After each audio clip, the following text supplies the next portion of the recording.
É unha contradición que temos todas as persoas, eu mesma tamén a teño. Eu na miña casa, miña nai cosía, miña avoa, eu criei-me con toda a familia, avós, tíos, e todo o mundo cosía. Miña avoa cosía, miña nai, miña tía, miña madriña.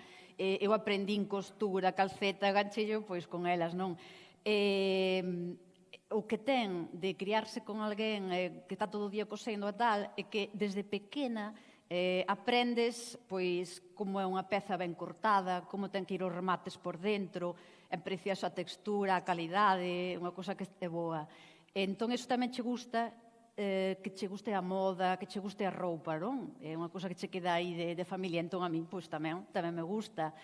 Pero, efectivamente, vai pasando o tempo e vai sendo consciente de que a moda é a cousa máis insostible, o sector máis insostible que existe, porque vas a rebaixas e todo tirado por aí, ciscallado, miles de camisetas de 3 euros, digo, vamos a ver, é que isto, despois, outro ano é igual, e na outra temporada é máis, e outra tienda é igual, e despois ver reportaxes na televisión onde toda esa roupa que ti xa non usas termina nun país en África e a xente tirando dela, mirando algunha que sirve, outra que non. É que non ten, é irracional.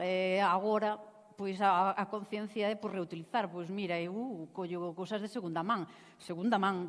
Pois está, non pasa nada, se está ben, se ten calidad. Para que demonios vas a comprar a semana que ven outra peza? Os imperios textis, bueno, felices de que lle compres, pero é insostible. O cambio, o respeto pola natureza e por un cambio ten que ser por un mismo, por unha mesma persoa, ten que empezar por ti, ser consciente. Aínda que che guste moita roupa, tens que ser consciente. Bueno, todo isto está en Detective Ferrucci. Vos, se ainda non a leste, se pensabades que era novela negra, un crime, unha investigación, sí, pero ademais de todo isto, eu engadiría que é unha novela de amor.